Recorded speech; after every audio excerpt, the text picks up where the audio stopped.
अस्सलाम वालेकुम स्टूडेंट। आज हमारा टॉपिक है यूनिट नंबर 13 इलेक्ट्रोस्टैटिक का। टॉपिक है 13.4 कूलम्स लॉ। कूलम्स लॉ क्या होता है? तो उसमें सबसे पहले इस टॉपिक में हम पढ़ेंगे कूलम्स लॉ होता क्या है। कूलम्स इनफैक्ट कौन था, वाज कूलम्स, ये एक साइंटिस्ट था। और कूलम्स कांस्टेंट क्या होता है, कूलम्स लॉ की मैथमेटिकल फॉर्म क्या होती है, और सबसे एंड पर कूलम्स लॉ की लिमिटेशन क्या है, कूलम्स लॉ की कंडीशन की, जो कि सबसे इंपॉर्टेंट है।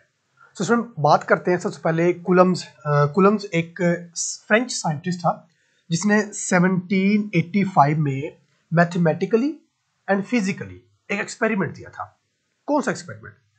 अगर आपको याद हो तो लास्ट लेक्चर में, इससे पहले वाले लेक्चर में हमने बात किया कि चार्ज जो होते हैं ना, चाहे वो पॉजिटिव हो, चाहे नेगेटिव, यानी कि सेम हो, चाहे वो अपोजिट हो, तो उनमें फोर्स होती है। फोर्स ऑफ अट्रैक्शन हो सकती है, फोर्स ऑफ रिपल्शन हो सकती है। अब ये तो सिर्फ थ्योरी थी। अब जो फ्रेंच साइंटिस्ट था कूलम्स, इसने ये लॉ पेश किया 1785 में, और ये जो लॉ था इसने ये मैथमेटिकली और फिजिकली इसको प्रूव किया। उसने ये कहा कि चार्ज के दरमियान में फोर्स ऑफ अट्रैक्शन भी होती है, फोर्स ऑफ रिपल्शन भी होती है। तो आइए हम इसको स्टार्ट करते हैं। ओके, अब हमें पता है कि अगर दो कोई से भी सेम चार्ज हो, नेगेटिव नेगेटिव हो चाहे पॉजिटिव पॉजिटिव हो, कोई से भी सेम चार्ज हो, तो इनके बीच में रिपल्जन की फोर्स होगी, ठीक है। और अगर कोई से दो ऑपोजिट चार्ज होते हैं, ऑपोजिट,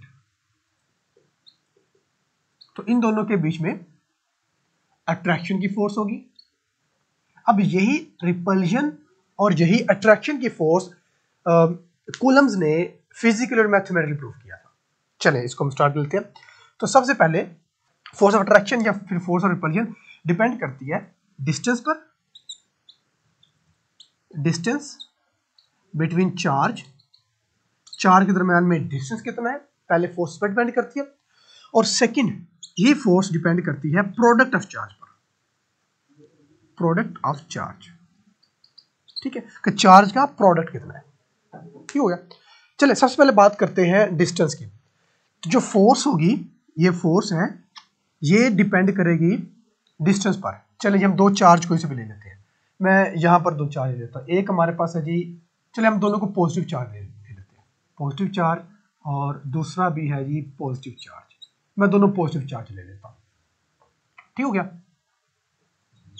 चलिए ये दो पॉजिटिव चार्ज है। तो याद रखना है आपने कि जब भी डिस्टेंस मेजर करना है तो डिस्टेंस हमेशा मेजर यहां से नहीं होगा कि ये यहां से इस वॉल से लेकर चार्ज की इस वॉल तक, नो बिल्कुल नहीं।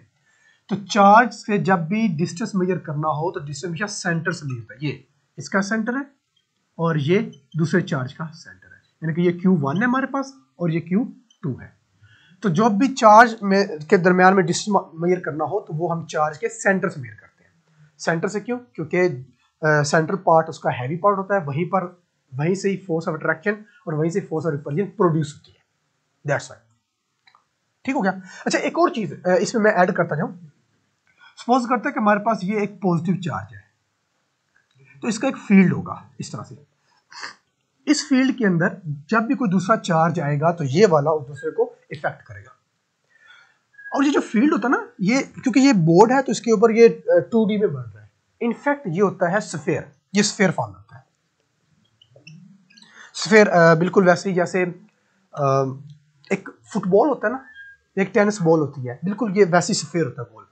इसीलिए इसका जब एरिया हम निकालते हैं तो एरिया ए स्क्वायर होता है। तो इस तरह जो एरिया को हम मेंशन करते हैं आर के साथ इसमें, तो आर स्क्वायर हम लिखेंगे। ठीक हो गया। ओके, चलिए अब वो कहता है जो फोर्स है, चलिए फोर्स को हम डिस्टेंस के साथ रिलेट करते हैं। हम सपोज कर लेते हैं कि मैं यहाँ खड़ा बोल रहा हूँ, एक स्टूडेंट मेरे पास बैठा हुआ है, एक स्टूडेंट वो दूर जाकर बैठा हुआ है। मैं बोल रहा हूँ तो मेरी आवाज या मेरी जो कम्युनिकेशन होगी वो किस स्टूडेंट में ज्यादा स्ट्रांग होगी? ऑफ कोर्स जो पास बैठा हुआ है। क्यों? क्योंकि इसका और मुझसे डिस्टेंस बहुत कम है। तो डिस्टेंस कम है, आई रिपीट, डिस्टेंस कम है तो जो फोर्स होगी वो ज्यादा होगी, कम्युनिकेशन ज्यादा होगी। डिस्टेंस कम, कम्युनिकेशन स्ट्रॉन्ग। तो इसलिए हम कहते हैं जो डिस्टेंस जब कम हो जाएगा तो जो फोर्स होगी वो ज्यादा हो जाएगी, और वो जो दूर बैठा हुआ था स्टूडेंट उसके और मेरे दरम्यान में कम्युनिकेशन क्या होगी, वीक होगी। क्यों? क्योंकि उसके और मेरे दरम्यान में डिस्टेंस ज्यादा है। अगेन डिस्टेंस जब कम होगा तो फोर्स ज्यादा होगी, और डिस्टेंस जब ज्यादा हो जाएगा तो फोर्स कम हो जाएगी। तो इसका मतलब है कि डिस्टेंस और फोर्स जो है वो इनवर्सली प्रोपोर्शनल है। इनवर्सली प्रोपोर्शनल के लिए हम प्रोपोर्शनल का साइन यूज करेंगे और 1 डिवाइडेड बाय आर स्क्वायर। ठीक है, साइन दोनों के लिए सेम होगा, चाहे डायरेक्टली प्रोपोर्शनल हो चाहे इनवर्सली प्रोपोर्शनल हो। फर्क कहां पे आएगा? फर्क आएगा यहां पर, रेशियो में लिखेंगे तो इनवर्सली प्रोपोर्शनल है, डायरेक्ट लिखेंगे तो डायरेक्टली प्रोपोर्शनल। वो हम नेक्स्ट करते हैं। तो ये इनफैक्ट हमें बता रहा है इनवर्सली प्रोपोर्शनल, इनवर्सली प्रोपोर्शनल। ठीक हो गया, इनवर्सली प्रोपोर्शनल। ये इक्वेशन नंबर 1 इसको हम कह देते हैं। चलें जी, दूसरी जो मैथमेटिकल फॉर्म है वो है डिपेंड करती है फोर्स प्रोडक्ट ऑफ चार्ज पर। अब आया जी एक और एग्जांपल हम ले लेते हैं। चले इसी को हम ले लेते हैं जी। Q1 जो हमारे पास है वो है, Q1 हमारे पास है जी 5 और Q2 हमारे पास है जी 3। तो दोनों का प्रोडक्ट कितना होगा जी? 5 3 15। अब एक और एग्जांपल लेते हैं। Q1 हमारे पास 6 है और Q2 हमारे पास 5 है। अब इन दोनों का प्रोडक्ट कितना होगा जी? 30। तो फोर्स किस में ज्यादा होगी? ऑफकोर्स फोर्स उसी में ज्यादा होगी जिसका प्रोडक्ट ज्यादा होगा। तो प्रोडक्ट 6 और 5 वाले में फोर्स ज्यादा होगी। तो प्रोडक्ट जितना ज्यादा होता जाएगा फोर्स उतनी ज्यादा होती जाएगी, और प्रोडक्ट जितना कम होता जाएगा फोर्स उतनी कम होती जाएगी। तो इनका जो रिलेशन होगा वो होगा डायरेक्टली रिलेशन। तो ये डायरेक्ट Q1 Q2। तो देखिए इनवर्सली में हमने साइन दोनों का सेम था, सिर्फ इसको रेशियो में लिखा है इनवर्सली प्रोपोर्शनल के उल्टा। तो इसके लिए हमारे पास मेंशन कर देते हैं डायरेक्टली प्रोपोर्शनल, डायरेक्टली प्रोपोर्शनल। ठीक है, ये इक्वेशन नंबर 2। अब हम दोनों इक्वेशन को कंबाइन करते हैं। तो ये हमारे पास कुछ इस तरह से आएगी, proportional 1 by r square multiply by Q1 Q2। ठीक हो गया। तो इसको हम यू लिख सकते हैं F proportional Q1 Q2 divide by r square. एक चीज आपने याद रखनी है, इस प्रोपोर्शनल साइन को खत्म करने के लिए हम दो चीजें यूज करते हैं। कौन कौन सी? एक हम यूज करेंगे प्रोपोर्शनल की जगह पे हम दो चीजें यूज करेंगे। एक हम यूज करेंगे इक्वल और दूसरा हम यूज करेंगे कोई ना कोई कांस्टेंट। अब इसमें जो कांस्टेंट यूज हो रहा है वो है k। तो कूलम ने कांस्टेंट यूज किया था इसमें k। तो F is equal to constant Q1 Q2 divide by r square. तो F is equal to k Q1 Q2 divide by r square. ठीक हो गया। तो ये हमारे पास जो लास्ट मैथमेटिकल फॉर्म आती है कूलम लॉ की वो ये होती है हमारे पास। अब इसमें F is the force, R is the distance between the charge और Q1 Q2 are the both are the charge। K क्या चीज है? K हमारे पास होता है कूलम्स कांस्टेंट, कूलम्स कांस्टेंट। अब जो कूलम कांस्टेंट होता है K, इसकी वैल्यू क्या होती है? इसकी वैल्यू फिक्स होती है, वो होती है 9 क्रॉस 10 की पावर 9 न्यूटन मीटर स्क्वायर पर कूलम स्क्वायर। तो स्टूडेंट आपने K की वैल्यू याद रखनी है। आपने K की वैल्यू होती है 9 क्रॉस 10 की पावर 9 न्यूटन मीटर स्क्वायर पर कूलम स्क्वायर। अब ये यूनिट यहाँ ये कैसे आया न्यूटन मीटर स्क्वायर पर कूलम स्क्वायर? तो वापस इस पर आ जाए, इस फार्मूला पर। तो यहाँ से हमने K निकालना है। तो K ये R जो है R स्क्वायर K के साथ डिवाइड हो रहा है, उस तरफ ले जाएंगे तो ये बन जाएगा F multiply by R square, और Q1 Q2 K के साथ मल्टीप्लाई हो रहा है, इस तरफ आकर बन जाएगा डिवाइड, इसकी तरह ये डिवाइड हो जाएंगे दोनों, इज इक्वल टू K। अब जब इसका यूनिट हम निकालेंगे, जो न्यूमेरिकल वैल्यू है वो 9 क्रॉस 10 की पावर 9 है K की, जो कि हमने ऑलरेडी लिखी है। तो यूनिट इसका आएगा इस फार्मूले से, फोर्स का यूनिट होगा न्यूटन, और R is a distance between two charge.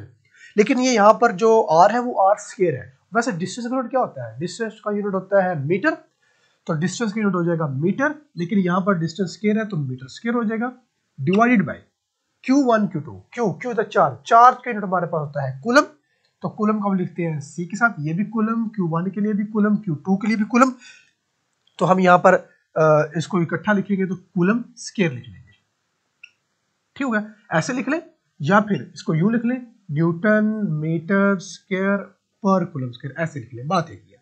तो ये वही वैल्यू हमने यहाँ पर लिखी हुई है 9 × 10⁹ न्यूटन मीटर स्क्वायर पर कूलम स्क्वायर।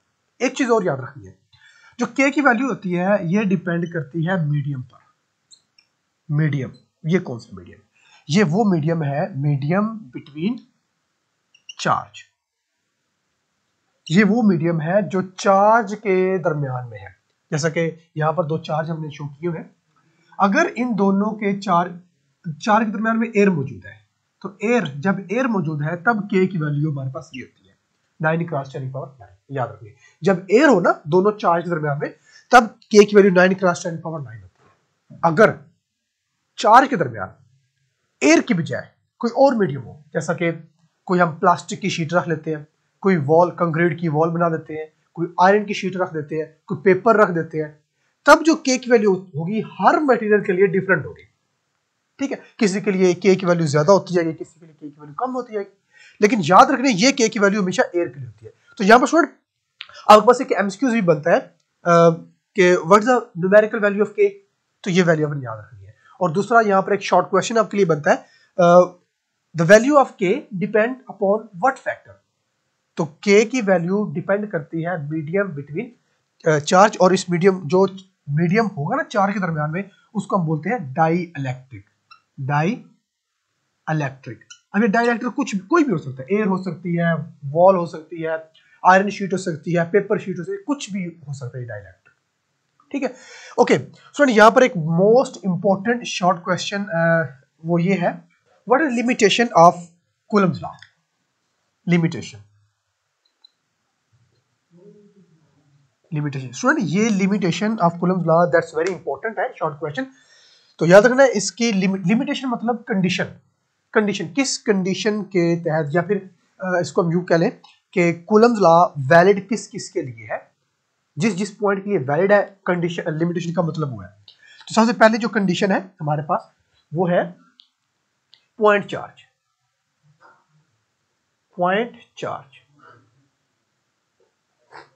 कि जो कूलम्स लॉ है वो पॉइंट चार्ज के लिए वैलिड है।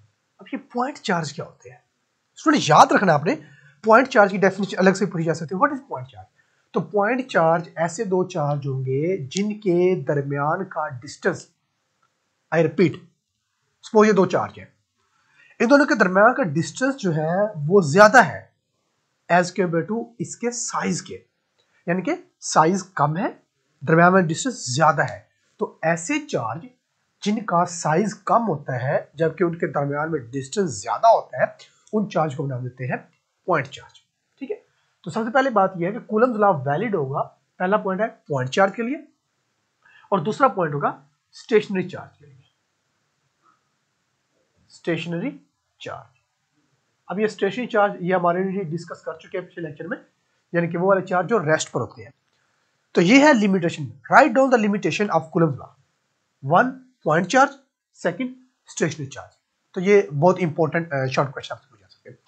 सो ये था हमारा आज का टॉपिक 13.4 कूलम्स लॉ।